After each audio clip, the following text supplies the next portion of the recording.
जय श्री कृष्ण।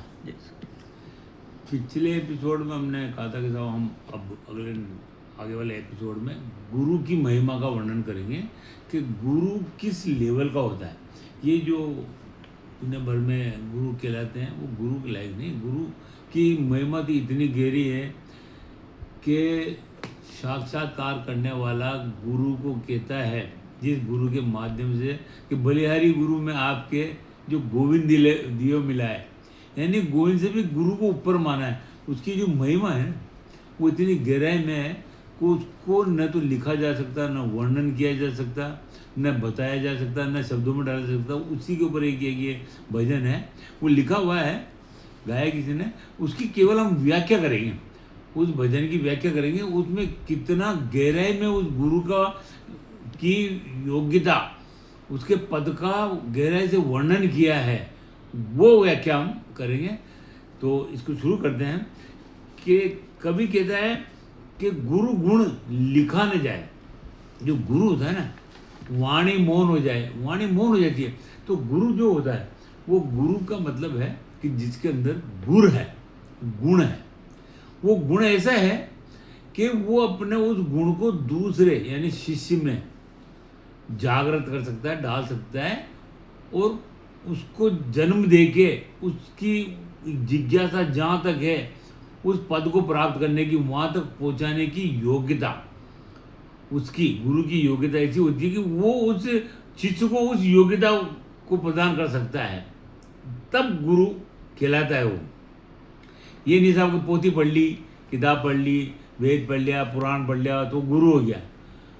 गुरु तो अपना जो योग्यता उस गुरु के अंदर है, वही योग्यता, वही पद वो अपने सच्चे शिष्य को दिला सके।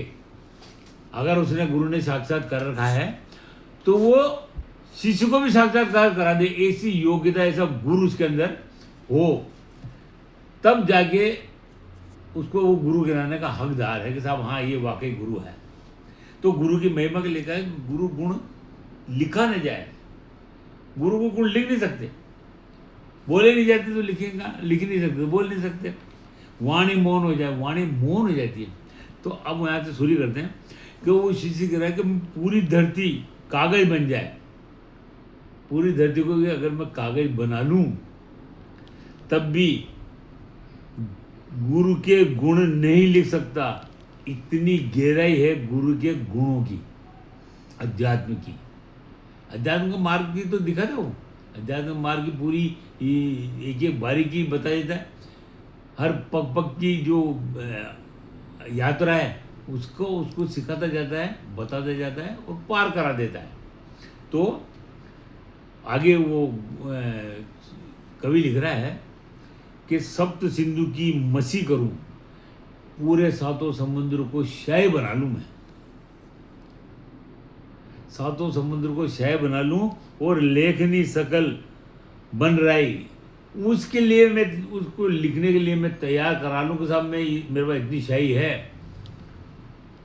धारा को पत्रक करूं, मैं पूरी धरती को मैं कागज बना लूं लिखने के लिए। सात समुद्र में शाही बन गई, पूरी धरती कागज बन गई।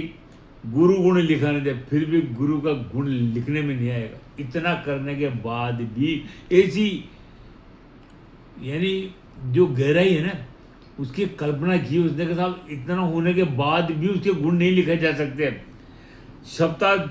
शब्दातीत, वो शब्दों से अतीत है।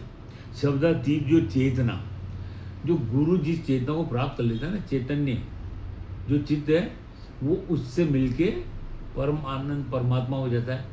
तो वो लिखता है कि शब्दातीत जो चेतना कैसे उसे लिपिबद्ध करे, उसको लिपिबद्ध कैसे करेगा वो तो शब्दातीत है, वो शब्द से अतीत है, वो शब्द में आ ही नहीं सकती, अभी तक नहीं आई नहीं। तो उसने कहा कि कैसे उसे लिपिबद्ध करे, जो मौन का विस्तार है उसे वाणी में कैसे धरे। वो मौन मुनि होता है ना, उसने सब कुछ प्राप्त कर लिया। तो मौन, वो मौन है जो परमपिता परमेश्वर वो मौन है, दृष्टा भाव में है, उसका भाव है दृष्टा भाव, मौन है। उसको लिपिबद्ध कैसे, वाणी में कैसे धरे, वाणी में भर नहीं सकता, बोल नहीं सकता वो।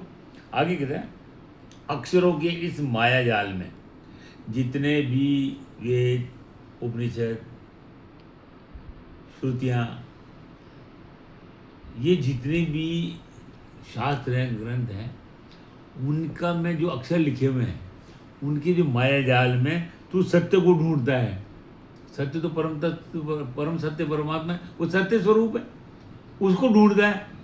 उसका मार्ग, जो ढूंढने का मार्ग है, वो अलग है। इन किताबों में नहीं है, किताबों में उसकी जानकारी है, उसके बारे में वर्णन है, उसके बारे में जितनी भी लिखा जा सकता है, कहा जा सकता है, संकेत किया जा सकता है, केवल उतना ही है, उसके आगे नहीं है। उसके आगे की यात्रा स्वयं करनी पड़ती। तो अक्षरों के इस माया जाल में तू सत्य को ढूंढता है, पांडित्य के अहंकार में तू अपना वो पंडित समझता है। मैं सब समझ गया, मैंने सब पढ़ लिया था, मैंने गुरु पुराण पढ़ लिया, मैंने वो शंकर पुराण, शिव पुराण पढ़ लिया, मैंने वो पढ़ लिया, मैंने ये पढ़ लिया। वो जो अपने आप को ये पढ़ने से ही पांडित्य मान रहा है, तो वो लिख रहा है पांडित्य के अहंकार में तू व्यर्थ ही झूमता है। तू जो झूम रहा है ना, वो व्यर्थ है तेरा। ग्रंथ केवल संकेत है, ग्रंथ तो केवल संकेत है, संकेत मात्र है, बल्कि वो गंतव्य का द्वार नहीं, उसमें गंतव्य मिलेगा ही नहीं, द्वार ही नहीं है। तो जब तू द्वार है ही नहीं, तो प्रवेश कैसे करेगा? दर्शन और फिर प्रवेश, तो वो गंतव्य का द्वार ही नहीं है। तट पर रखी ये बुद्धियां, ये तट पर जितनी भी खड़ी बुद्धियां, सारी प्राणियों की जितनी भी माया में जो हैं जीव, उनकी बुद्धियां तट पर खड़ी हैं। तो कवि कह रहे हैं जानती विस्तार नहीं, उस नदी का, उस समुद्र का, उसकी गहराई का विस्तार वो नहीं जानती। तो गुरु वो अनकहा बोध है, उसको बोध हो जाता है। जो साक्षात्कार है ना, वो बोध है, वो उसको साक्षात्कार कर लेता है, ये उसका स्वयं का अनुभव है, बोध कर लेता है वो। तो वो लिखा है कि गुरु वो अनकहा बोध है, जो स्याही से परे ठहरता है। वो लिखने में नहीं आएगा, स्याही से बहुत परे ठहरता है वो। कलम जहाँ रुक जाती है, वहीं से गुरु का अक्स उभरता है। जहाँ वाणी, कलम, लिखना सब कुछ खत्म हो जाता है, शांत हो जाता है, रुक जाता है, तभी गुरु का अक्स उभरता है। तभी वहाँ से वो यात्रा गुरु प्रारंभ कराया था। वहीं से सच्चा मुमुक्ष, मोक्ष की इच्छा वाला यात्रा आगे बढ़ाता है, बढ़ जाती है उसकी यात्रा। गुरु की जो महिमा है उसके बारे में बताया कि साहब जहाँ उसका वो रुक जाता है, उसकी वहाँ से वो शुरू करता है गुरु।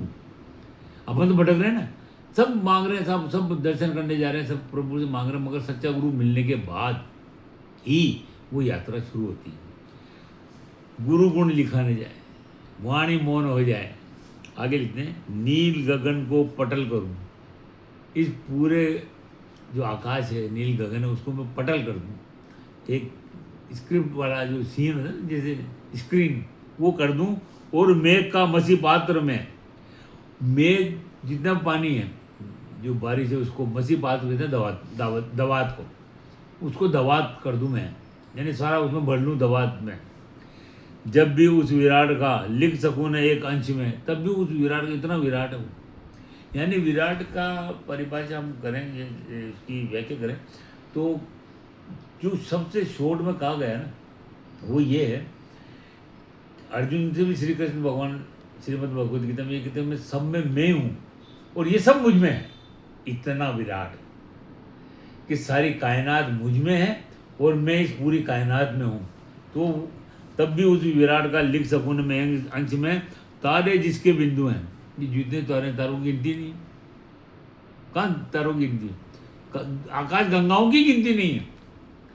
आकाश गंगाओं के लिए कहा साहब पहले ये आकाश गंगा, ये हमारी आकाश गंगा है, इसके अलावा कुछ भी नहीं है। जब इसका फैलाव देखा, उनका नहीं साहब ये बहुत है, फिर हिसाब लगाया, वो सब 360 के करीब है।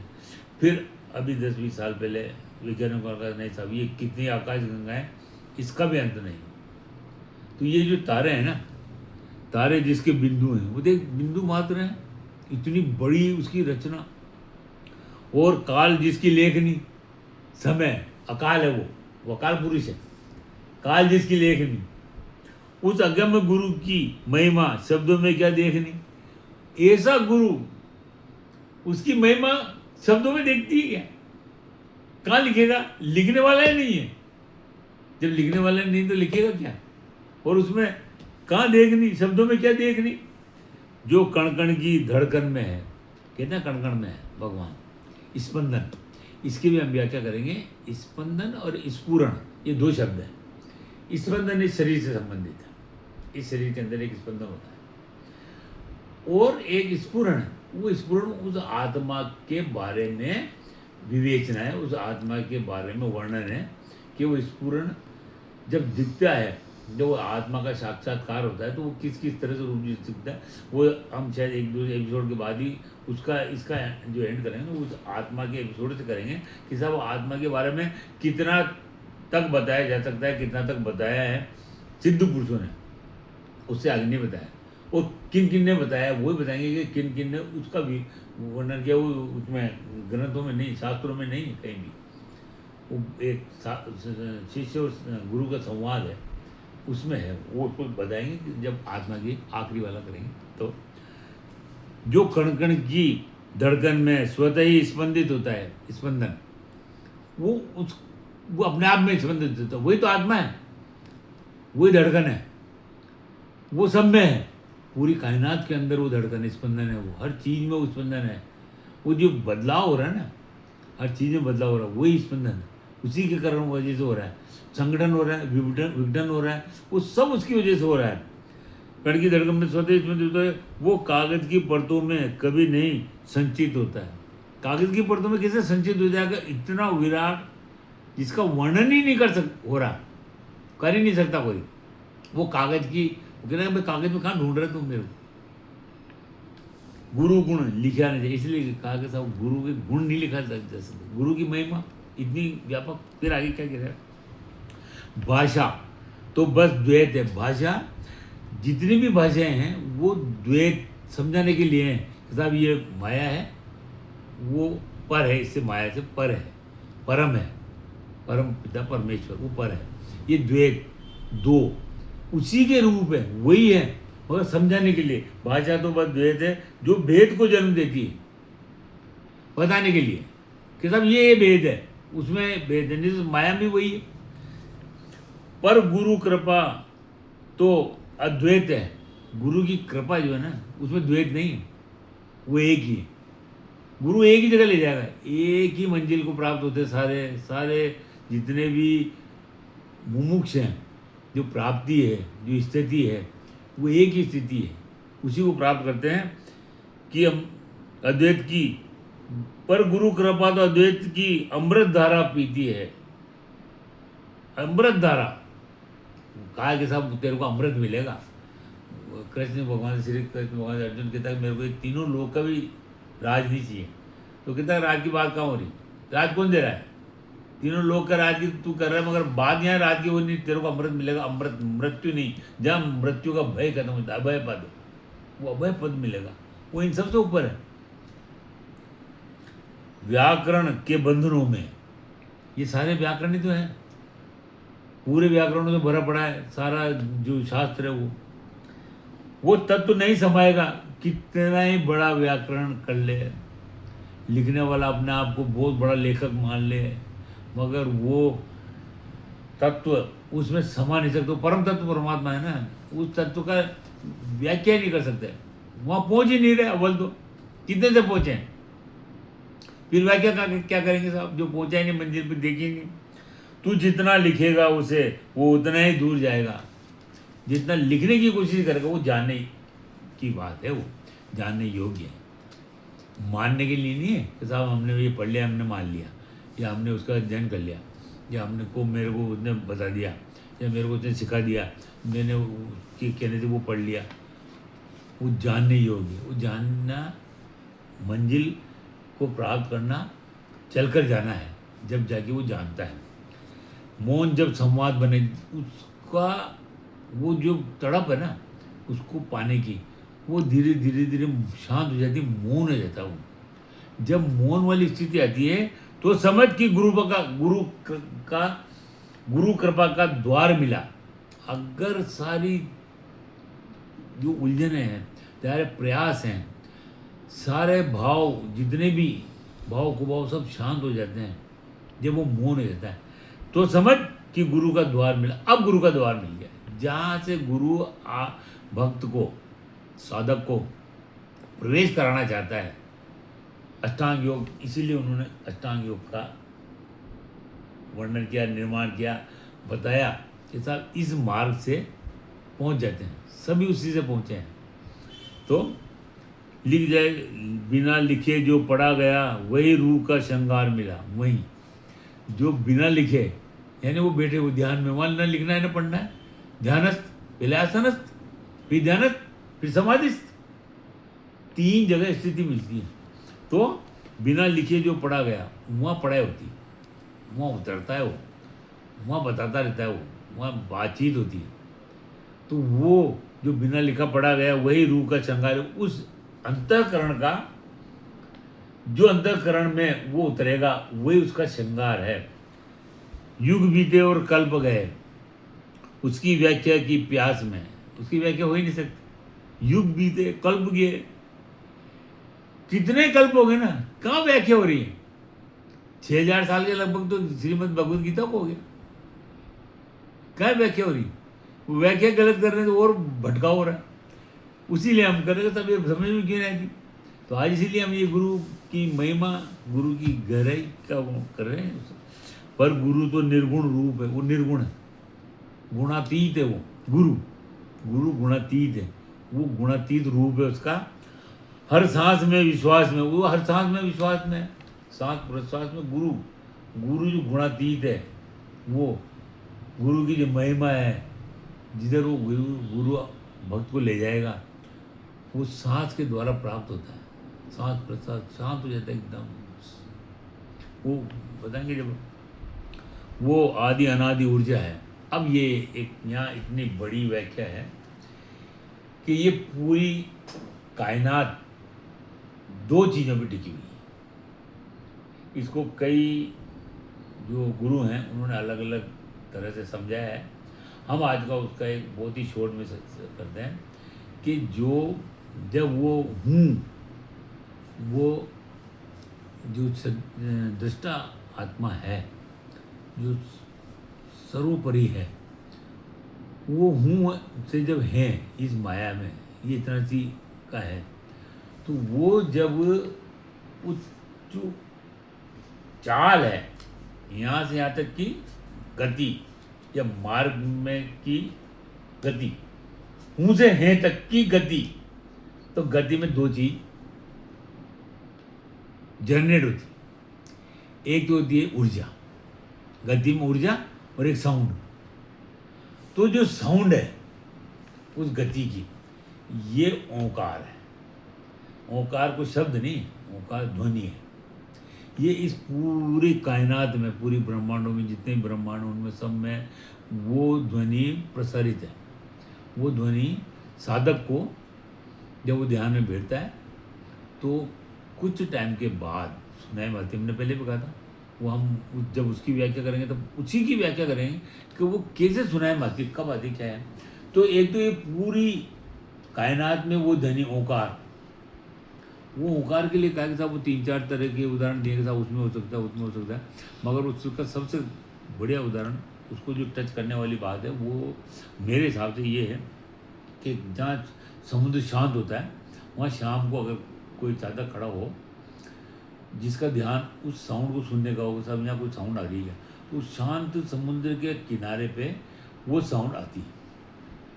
वो जो साउंड है उसको व्याख्या नहीं की जा सकती। इसीलिए जो सिद्ध पुरुषों ने कहा अहम आकार इति ओंकार, मेरा जो आकार है ना, जो उसका परब्रह्म परमात्मा का आकार है, वो ये ओंकार है। और इस ओंकार जो ध्वनि है उसी पे सारी ऊर्जा टिकी हुई है। ये जो कुछ भी दिखता है ना वो ऊर्जा है। जितने भी उल्का पिंड, ये जितनी भी धरती है, आकाश है, जितने भी ये नक्षत्र हैं, जितना भी विस्तार है जो दिखने वाला, वो सब ऊर्जा है। तो ये जो चीज़ है, तो उन्होंने कहा कि वो आदि अनादि ऊर्जा है, उसका ना आदि है ना अनादि है, न प्रारंभ है न अंत है, वो खाली ऊर्जा है। जो मरण को भी टालती, वो मरण को भी टाल देती है। यानी ऊर्जा ही सब कुछ है वो। इसीलिए कहा कि मैं प्रकाश स्वरूप हूँ। वो आदि अनादि ऊर्जा जो मरण को बताती है। स्याही की एक बूंद भला क्या उसे तेज को पालती, उसके लिए तेज है, तेज स्वरूप है ना भगवान। स्याही की एक बूंद कैसे पालेगी? लिखना उसने सभी कर लिया साहब, पूरी धरती को पटल बना लिया, सारे 7 समुद्र को भी उसने स्याही बना ली, दवात बना ली। वो उसको लिखेगा कैसे? वो आ ही नहीं सकता ना, इतना विशाल, इतना वो। क्या वो तेज को पालती, तेज का विस्तार इतना बड़ा है कि वो कैसे है? जितने भी ब्रह्मांड है वो सब उस तेज के प्रभाव में है, उससे संचालित हो रहे हैं। लिखना एक प्रयास है, लिखना तो एक प्रयास है आगे वाली पीढ़ी के लिए, कि भाई ये इस तरह से जहाँ तक उसको ले जा सके। गुरु के क्या प्रयास है? गुरु का प्रयास है कि साहब ये जो मेरा भक्त है वो जहाँ तक जा सके वहाँ तक मैं इसको ले जाऊँ। फिर आगे का रास्ता वो खाली बता देता है, दर्शा देता है, इंगित कर देता है कि आगे ये हो सकता है। जो तेरे साथ होगा वो सही समझ लेना बस, क्योंकि प्राप्त तू करेगा। उसके जितने भी रास्ते के सारी उतार चढ़ाव सब बता सकता है, मगर मंजिल की यात्रा साधक को खुद करनी पड़ती है। चाहे कि लिखना एक प्रयास है जो कर्ता को मिटने नहीं देता। जो लिखा है हुआ है ना, उसको पढ़ के तो गए ना सब। अब ये यहाँ बात बताता हूँ आपको। श्रीमद् भगवद गीता का रचना काल 5,500 साल के करीब है। और जो दूसरे दर्शन है, इस्लामिक दर्शन है और ईसाई दर्शन है, ये 2400 साल करीब, 2600 साल के करीब हो गया। वो 1500-1600 साल करीब हो गया। तो लिखा हुआ है कि साहब ये मोहम्मद साहब भी इस जो सिंधु सभ्यता है इसमें इस अध्यात्म के बारे में सीखने के लिए, जानने के लिए आए थे। ईसा मसीह भी कहते हैं 10 साल तक इस इधर जो सिंधु सभ्यता है उसमें रहे थे। तो ये जो है वो कर्ता को मिटने, ये जो लिखा हुआ है ना, वो जो करने वाला है, जो उसमें जा रहा है, जो कर्म, इसीलिए तो कहा कि वो कर्म कर, निर्धारित कर्म कर, नियतम कुरु कर्म तम, उसकी व्याख्या करेंगे। सबसे बड़ी व्याख्या है वो। तो उन्हें वो कर्ता को मिटने नहीं देता। 6,000 साल तक सब करते करते आ रहे, कितने ने प्राप्त कर लिया। तो पर गुरु का प्रेम वो सागर है जो स्वयं में को बचने नहीं देता। अब जब तक, अभी हमने इसके पहले वाले में व्याख्या की थी, जब तक मैं हूँ तब तक वो नहीं है। और जब वो आ गया या वो उसके दर्शन हो गए तो फिर मैं खत्म। तो मैं को मिटाना पड़ता है, तब वो प्राप्त होता है। आगे क्या लिखा है? मीरा के उन नयनों ने जो पढ़ा वो कागज पर न था। मेरा कहाँ पढ़ी लिखी थी? कौन से उसने साथ पढ़ ली साहब? कौन से ग्रंथ पढ़ लिया उसका? खाली प्रेम से जीत गई वो।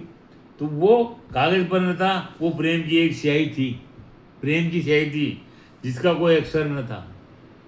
इतने गहरा है वो गुरु। ये सब बातें बता देता है, इस सारे मार्ग से परिचित करा देता है वो। जब हृदय स्वयं पत्रक बने, अंतःकरण, मन, चित्त ये पत्रक बन जाए, लिखना हुआ, जो भी लिखना हुआ, जवाब भी वहीं, सवाल भी वहीं, मने और विरह ही मसी बन जाए, उसकी प्राप्ति की तड़प, विरह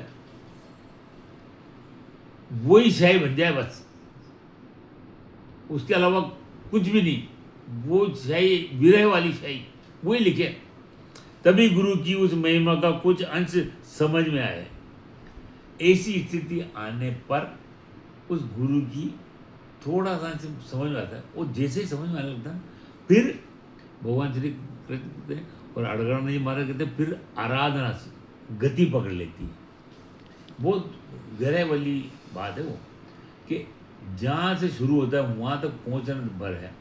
जिस दिन आप पहुँच गए, फिर वो प्रभु के क्षेत्र की बात हो जाती है और भगवान खुद उसको मंजिल तक ले जाते हैं। तो आराधना गति पकड़ लेती है, फिर वो निकलता साधा कुछ भी वो करता है। तभी गुरु की महिमा कुछ अंश समझ में आए।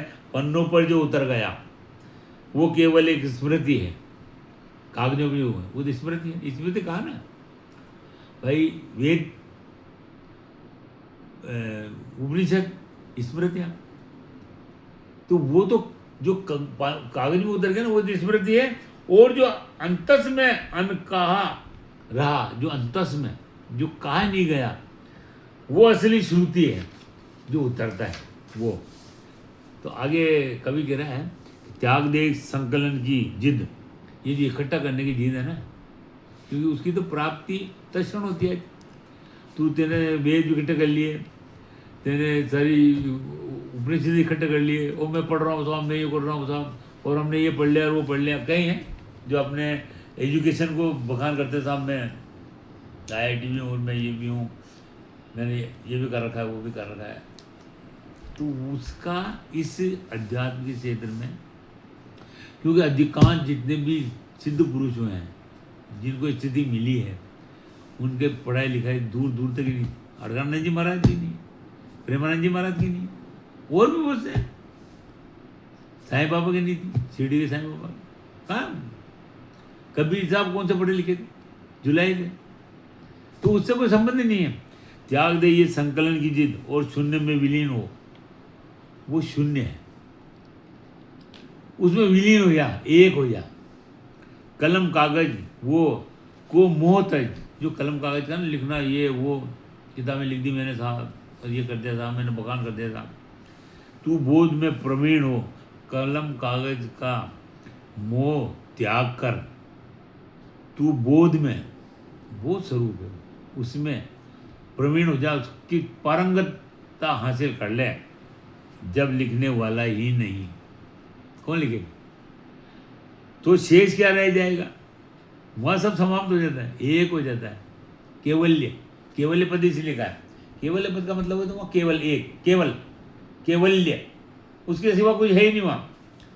जब लिखने वाला ही नहीं तो शेष क्या रह जाएगा? वही अनलिखा गुरु तत्व फिर तुझे पार ले जाएगा। जब परम तत्व परमात्मा है ना, वही गुरु का तत्व है, और वही गुरु का तत्व फिर जब हम बार बार कह रहे हैं कि साहब, एक स्थान तक जाने के बाद, एक मंजिल के एक पड़ाव तक जाने के बाद सारी यात्रा ईश्वर कराता है, वो इष्ट देव, आपका इष्ट देव कराता है, वो गुरु कराता है। वही गुरु अनलिखा गुरु तत्व फिर तुझे पार ले जाएगा। लिखा ना जाए वो शून्य, उस शून्य को लिखा नहीं जा सकता। जो पूर्ण का अधिक आधार है, जो संपूर्ण का आधार है, वही बात। यानी ये बात घुमा फिरा के सब तरफ से ये आती है। जो सच्चा गुरु होगा ना, जो सच्चा साधक होगा, वो समझ जाएगा कि साहब वो एक जगह होते हुए भी, वही भगवान श्री कृष्ण ने श्रीमद् भगवद गीता में कहते हैं कि तुझे को वो ज्ञान, विज्ञान के सहित कहूँगा, इसकी व्याख्या नहीं कर रही, कह रही है कैसे? तो वो ज्ञान विज्ञान के सहित कहूँगा, तो विज्ञान क्या है? वो ये विज्ञान ये है कि वो तो ज्ञान स्वरूप है, उसकी तो व्याख्या हो नहीं सकती। तो वो विज्ञान वो एक जगह होते हुए भी सब जगह कैसे है, सब में कैसे है, सब में कैसे काम कर रहा है, और सब में होते हुए भी वो एक जगह कैसे, ये विज्ञान है उसका, अध्यात्म का। लिखा न जाए वो शून्य जो पूर्ण का आधार है। मस्तक का मौन झुकना ही, जो अहंकार है ना, मैं, मस्तक का मौन झुकना ही गुरु का असली साकार है। गुरु का साक्षात्कार होना और उसका साक्षात्कार होना एक ही। गुरु गुण लिखा नहीं जाए, इसीलिए गुरु गुण लिखा ले जाए। वाणी मौन हो जाए, अगम्य गुरु, अनंत गुरु, जय जय गुरुदेव। ये आज हमने एक जो एपिसोड बनाया है, वो गुरु के संबंध में क्या है कि हमने पिछले शायद 7-8 एपिसोड बनाए, वो गुरु शिष्य संवाद। भाई शिष्य अपने गुरु से अध्यात्म की गहराई के कौन कौन से प्रश्न कर सकता है? जो जिज्ञासु है, जो मुमुक्ष है, जो सच्चा सेवक है, जो सच्चा भक्त है, वो ये जो पांडालों में जाके तथाकथित गुरुओं से जो प्रश्न करते हैं, क्या खाना चाहिए, क्या पीना चाहिए, कैसे पाना चाहिए, और गुरु बता रहा है साहब कि गोबर में से गेहूँ निकाल के उसका आटा बना के और वो खाना चाहिए, उससे ये हो जाता है, नील पत्र लगाना चाहिए, हो जाता है। तो वो जो संवाद है ना, वो सच्चा न तो गुरुवाद सच्चा गुरु है, वो न सच्चा भक्त है। जो सच्चा मुमुक्ष है ना, मोक्ष की इच्छा वाला, जिसको मोक्ष प्राप्त करना है, वो वहाँ नहीं है। वहाँ तो वो जो बुद्धि का हमने कहा कि साहब श्रद्धा 3 प्रकार की, तो जो श्रद्धा सबसे नीची लेवल की श्रद्धा है ना, वो है ये रहेंगे, ये है, ये सबसे, ये तो प्रकृति के साथ। बुद्धि भी 3 प्रकार, तो गुरु शिष्य संवाद के तहत जितनी भी हमने बातें की और ये गहराई वाली बातें की, गहराई वाले सवाल उठाए और उनके जवाब भी बताए कि साहब ये है, ये खाली इसलिए प्रयास है कि साहब हमको एंड में जाना है उस मार्ग में जो श्रीमद् भगवद गीता में लिखा हुआ है। तो ये बातें समझ में आने के बाद आपको वो बहुत ईजी हो जाएगा साहब, यहाँ से शुरू हुआ है और यहाँ एंड हुआ है। 700 श्लोक कहाँ से शुरू होते हैं, 18 अध्याय क्यों बांटे हैं, और 18 अध्याय का मतलब क्या है, उसमें बीच बीच में कहाँ है, उसका जो वर्णन है, इन्होंने क्या छुपाया है, कितने बड़े बड़े लोगों ने भगवद गीता के बारे में क्या कहा है, उसकी महत्ता के बारे में क्या कहा है, और इन्होंने उस महत्ता को किस लेवल पे लाकर रख दिया है, यही तो बताने की हम कोशिश कर रहे हैं। और उसी से हमने वो प्रश्न उठाया कि भगवद गीता समझ में क्यों नहीं आती। तो अब इसके बाद एक एपिसोड और बनाएंगे और उसके बाद हम जो परम तत्व, परमात्मा के परम तत्व है, जिसको आत्मा कहा है, जिसको भगवान श्री कृष्ण ने कहा अर्जुन तू भी आत्मा है, शरीर कोई मायने नहीं रखता, यानी अध्यात्म के क्षेत्र में शरीर अलग है। तो उन्होंने कहा तू भी आत्मा है, मैं भी आत्मा हूँ, मगर ये जो आत्मा है ना, इसके गुण धर्म, इसकी जो योग्यता है, इसकी जो भी है प्रभाव है, इसको तू नहीं जानता, मैं जानता हूँ। तो उस आत्मा के बारे में जितने भी या जिन्होंने भी उस आत्मा का विवेचन किया है, उसकी व्याख्या की है, उसको जहाँ तक जा सके हैं और बताया है, उस गहराई में जाके जो बताया उसकी विवेचना करेंगे और फिर हम आगे बढ़ेंगे। फिर धीरे धीरे हम श्रीमद् भगवद गीता की व्याख्या की ओर जाएंगे। आज इतना ही। जय श्री कृष्ण।